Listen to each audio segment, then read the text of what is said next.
This video is not about forcing positivity. It's not about pretending everything is fine. It's about something far more powerful and far more difficult: letting go. Over the next few minutes, we're going to talk about why holding on is exhausting you, why control is silently stealing your happiness, and how surrender isn't giving up on life. It's finally allowing yourself to live it.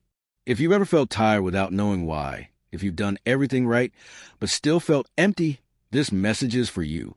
Stay with it. Nothing here asks you to change who you are. It asks you to release what's breaking you. Most people think happiness is something you chase, something you earn, something waiting at the end of effort. But the truth is uncomfortable. Happiness doesn't disappear because you failed. It disappears because you're gripping life too tightly. You try to control outcomes, protect yourself from pain, plan every step, and somewhere along the way, joy slips through your fingers. This video is about recognizing the invisible habits that drain you: the constant worrying, the mental replaying, the need for certainty. These aren't signs of intelligence or responsibility. They are signs of fear pretending to be control. Letting go has been misunderstood. It doesn't mean you stop caring. It doesn't mean you lower your standards or lose ambition. It means you stop bleeding energy into things you can't command. You stop arguing with reality. You stop punishing yourself for being human. This message isn't asking you to surrender your goals. It's asking you to surrender the anxiety wrapped around them. Because anxiety doesn't protect you. It poisons the present. And a future built on constant tension never feels like home when you finally arrive. The purpose of this video is simple but serious: to help you loosen your grip, to show you that peace isn't found by winning every battle. It's found by knowing which ones aren't worth fighting. By the end of this journey, you won't have all the answers, but you will have something better: space, breath, a quiet shift inside that says, I don't need to carry this anymore. This is not motivation to push harder. This is permission to soften. And sometimes, that's exactly where happiness begins. Holding on feels responsible. It feels mature. Somewhere along the way, you learn that control equals safety. That if you stay alert, if you overthink, if you prepare for every possible outcome, you won't get hurt. But that belief was built during moments when you felt powerless. It helped you survive then. It's hurting you now. Most people confuse readiness with tension. They mistake constant mental noise for awareness. The truth is simpler and harder to accept. You can't outthink life. You can't pre-solve it. And the more energy you spend trying, the less energy you have left to actually live it. The mind loves control because uncertainty scares it. Uncertainty feels like danger, even when it isn't. So the mind fills the silence with worst-case scenarios, rehearsed conversations, endless checking. It tells you it's protecting you. But protection has turned into a prison. You're always braced for impact that may never come. And when something finally does go wrong, as it always does, you're exhausted before the moment even arrives. Control doesn't remove pain. It multiplies it by making you relive it in advance. Here's the uncomfortable part. Holding on gives the illusion of identity. You don't just control situations. You control stories about yourself. The strong one, the responsible one, the one who keeps it together. Letting go feels dangerous because it feels like losing who you are. But you are not your tension. You are not your hypervigilance. You existed before the pressure, before the armor, and you can exist without it. Real strength isn't staying rigid. It's knowing when rigidity is costing you your peace.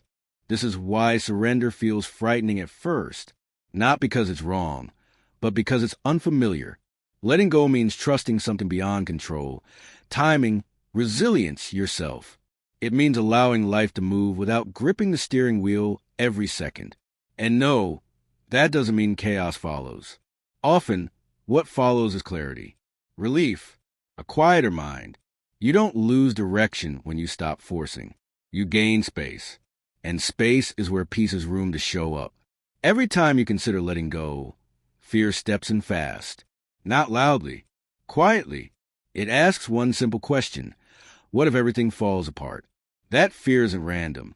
It's built from past moments when things didn't go as planned, when you trusted and got hurt, when you relaxed and paid the price. So now your mind stays tense on purpose. It believes tension is a fee you pay to prevent loss.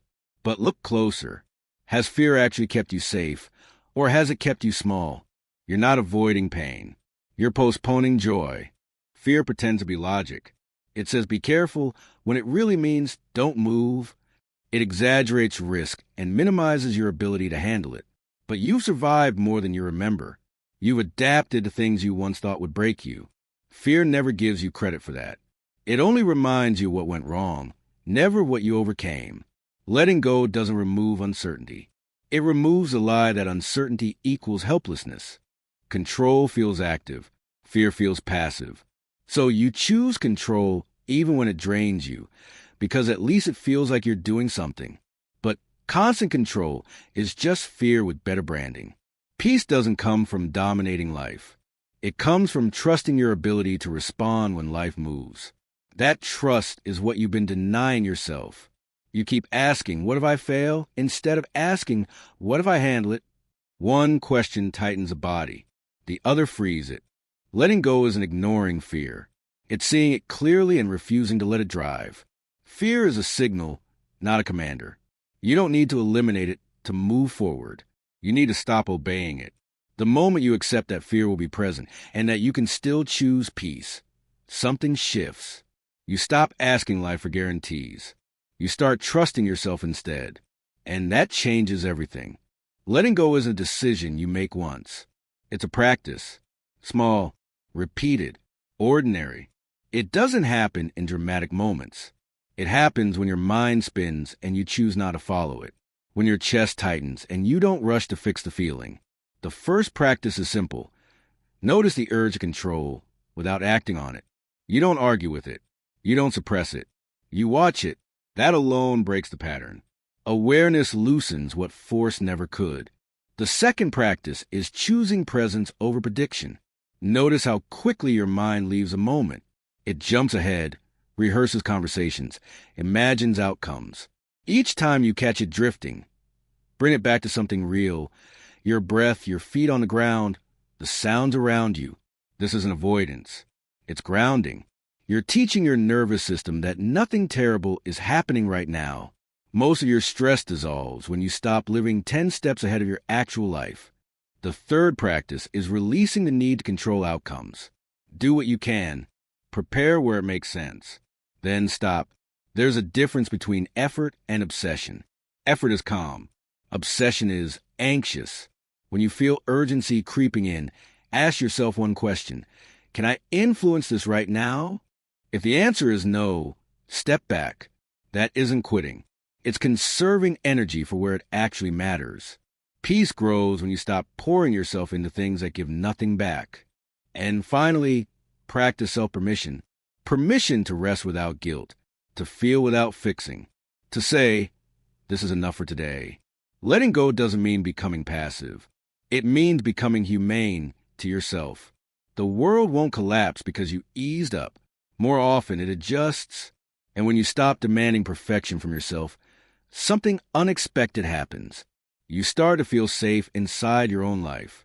When you stop gripping life, the first thing you notice isn't happiness. It's quiet. Mental noise drops. The constant background tension loosens. You're not scanning for threats or rehearsing futures every second. That quiet can feel strange at first, almost empty. That's because you've been living in resistance for so long that peace feels unfamiliar. But stay there. That space isn't emptiness. It's room. Room to think clearly. Room to breathe without urgency. Room to feel without immediately needing to react. In that space, you start responding instead of reacting. Things still go wrong. People still disappoint you. Plans still shift. The difference is you don't crumble under it. You don't fight reality every step of the way. You adapt, and adaptation uses far less energy than resistance. Happiness isn't a constant high. It's resilience without bitterness. It's the ability to stay open even when life doesn't cooperate. Letting go doesn't make you fragile. It makes you flexible. And flexibility lasts. You also stop taking everything personally, not because you care less, but because you understand more. Other people's reactions stop defining your worth. Delays stop feeling like failures. Uncertainty stops feeling like a threat. When you release the need for everything to validate you, you reclaim your energy. That energy returns as presence, creativity, and clarity. This is where real happiness starts to show, not as excitement, but as ease. And then something unexpected happens. You trust yourself, not in a loud, confident way, in a quiet, grounded way. You know you can handle what comes because you always have. You stop demanding guarantees from life and stop proving yourself through suffering. You move forward with less fear and more alignment. This isn't chasing happiness. This is allowing it. And that's a difference most people never learn. You came into this video carrying something. Maybe stress. Maybe disappointment. Maybe the quiet weight of trying to hold everything together. You don't need to drop it all at once. That's not how letting go works. But you can loosen your grip. Right here. Right now. Happiness doesn't arrive with fireworks. It arrives when struggle stops being your default. When you stop proving your worth through tension. When you realize peace was never missing, access was. Surrender doesn't mean life gets easier. It means you stop making it harder than it already is. You respond instead of resist. You listen instead of panic. You move without dragging the past behind you. And slowly, you start noticing moments you used to miss. A deep breath that actually reaches your chest. Silence that doesn't feel empty. A sense of okayness that doesn't need explanation. There will still be days you forget. Days you grip too tight again. That doesn't erase the work you've done. Letting go isn't perfection, it's return. Return to presence. Return to trust. Return to yourself. Every time you notice and release, even slightly, you choose peace over fear. And those small choices compound into a life that feels lighter to live. If this message stayed with you, don't rush past it. Sit with it. You don't need to fix your life tonight. You don't need all the answers. All you need is the willingness to stop fighting the moment you're in. Let go, not because life demanded it, but because happiness finally feels allowed when you do.